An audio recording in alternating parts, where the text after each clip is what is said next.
I have so much to talk about. I barely know where to start.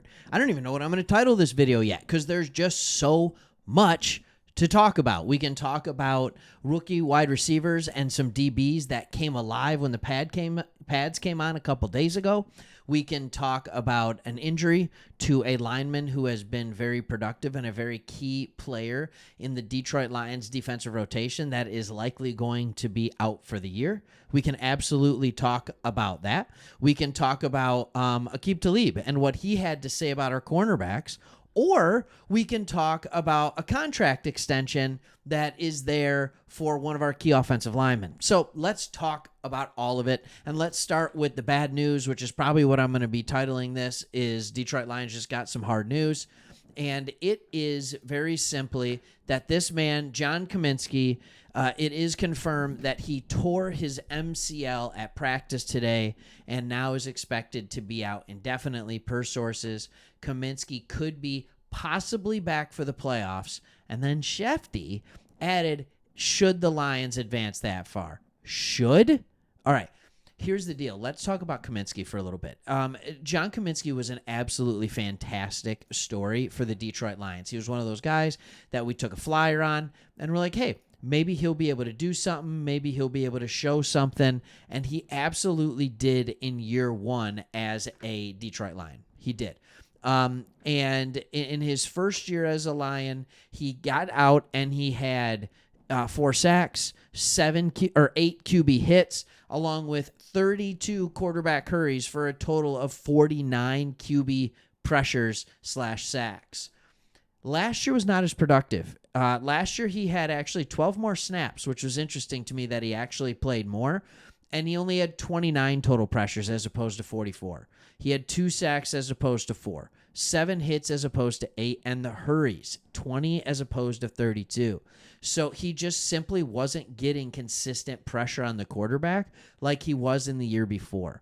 But he's a guy that played over 550 snaps both seasons for the Detroit Lions, so he is absolutely someone who will be missed. He is someone who will be missed. Here's why I'm not sweating it, unfortunately. And I actually made a video, I think, earlier talking about, I don't know if I did or not, I probably just talked about it in a video, that I thought John Kaminsky was a very likely cut candidate.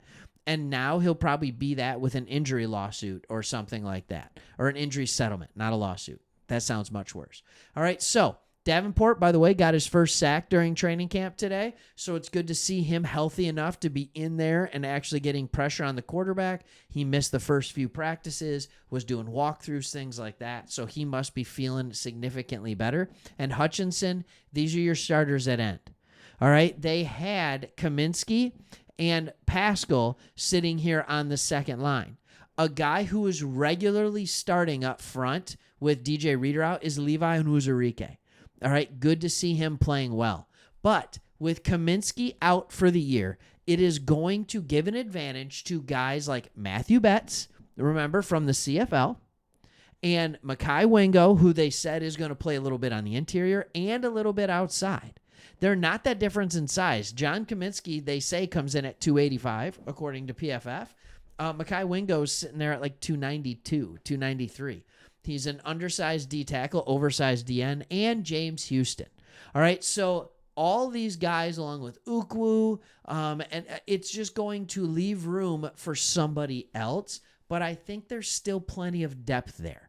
I think Betts has already been showing out a little bit. We all know we love James Houston, and this just means it's more opportunity for Josh Pascal to step up, and I think this actually gives more opportunity for Mekhi Wingo as well. So Kaminsky was one of those guys who I was already wondering if he was on the chopping block. It'll be interesting to see if they ask a guy like Derek Barnes to rush the passer a little bit more or something like that in light of this as well. It absolutely could be a thing. All right, what do you guys want to talk about next? I think I want to talk about, let's just go with Aqib Talib and what he's talking about. He was on the Up and Adams show this morning, and he was talking about how he thought the Detroit Lions cornerback pairing of Carlton Davis Jr. and Terrion Arnold would end up being phenomenal. He said, I'm calling it now. They'll be a top tandem in the league as far as cornerbacks. He sees something that looks really good.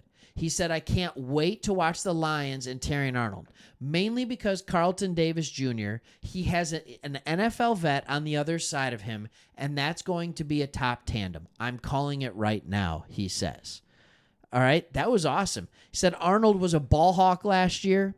I think he had 5 or 6 interceptions in college. If you get interceptions in college, you get interceptions in the league. It always translates. Carlton Davis, I've always been a fan. And quite frankly, that's actually exactly what happened in practice in the first set. Colton Pouncey of The Athletic talked about how they were on the opposite ends of the same football spectrum, Terrion Arnold and Enes Rankstraw, but they are growing together and doing really, really well. Terrion Arnold's already had multiple interceptions in camp this year, and Enes Rankstraw Jr. just got his first interception of camp right now. All right, he said, in my opinion, both Arnold and Rakestraw were standouts. Rakestraw, physical corner at Missouri, always felt like a guy who'd separate when the pads came on. That's exactly what he did. Said he got the best of Williams in a one-on-one tackling drill. In one-on-one drills between receivers and DBs, Rakestraw beautifully read a slant route from Maurice Alexander, almost running the route for him and nearly picked it off. On his next turn, Rakestraw broke up a pass over the middle to Tom Kennedy with a big hit. This is a guy who, when the pads come on, go well. They were talking, different beat writers. I know some of us worried about Terrion Arnold's speed, and we heard, like, when we saw his 40 time, I think a lot of people, even on this channel, I got comments, be like, man, that's eerily similar to Okudah and his measurements. We're hearing there's been a couple of times where he's ran stride for stride with Jamison Williams down the field. Look, if you are in good position to win, you are going to be just fine. You're going to be just fine. So the defense is looking better. In day 1 and day 2 with pads, the offense kind of got back at it a little bit, and they started doing well and making sure everybody know, like, no, we're good. All right? Just a couple of other side things, and we'll talk about the ending with injuries and things like that. Lions rookie guard Christian Mahogany, he still has an illness. I have no idea what it is. The team's not saying what it is, but the update from Campbell says this. It's really just day to day. We have virtually checked him in, so he's virtually in meetings and things of that nature, but man, we know he's ready to get here and be a part of what we're doing. Believe us, we'll get him here as fast as possible, but as of right now, we have to assume we don't have him. And they need him even more because in the second team, Lions offensive lineman, Netane Muta, who don't know him, right, was taken off the field earlier in practice. I read that. I'm like, oh, no big deal. But he had consistently been repping with the twos. He had been consistently repping with the twos this week. And I'm assuming he's doing that because Christian Mahogany has been out with an illness. I think Christian Mahogany should be the twos guard. So we need to have that other guy there. But that's why we brought in a couple veterans. So one took his place and did just fine.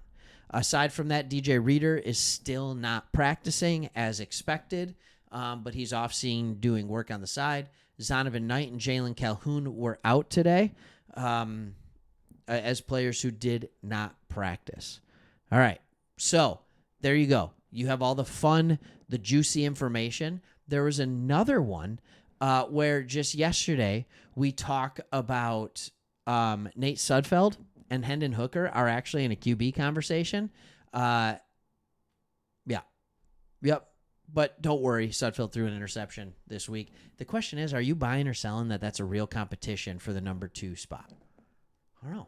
What you think? I think the question is, do we keep 3 receivers or 2? Or the receivers, quarterbacks, 3 quarterbacks or 2. And then in what everybody wants to know, Jake Bates, the leg. All right. He had an up and down day in one session. He missed from 60 and 54, but made from 54, 50, 46, and 42. He also made all 3 extra points. We know he can make from distance. What we want to see from Jake Bates is consistency from 50 and under. We want to see that he consistently can hit extra points. We want to see that he consistently can hit field goals in the 40s because that's what you need to be. That's what Badgley was. He was very consistent from that 45 and below range. Can Jake Bates do that, but also give you a better option in the future? Also, random kicker news. the Jags have released Riley Patterson. So, is there a world in which we bring Riley Patterson back for a third time? I don't know. All right, hope you liked the video. Thanks for watching. See you on the next one.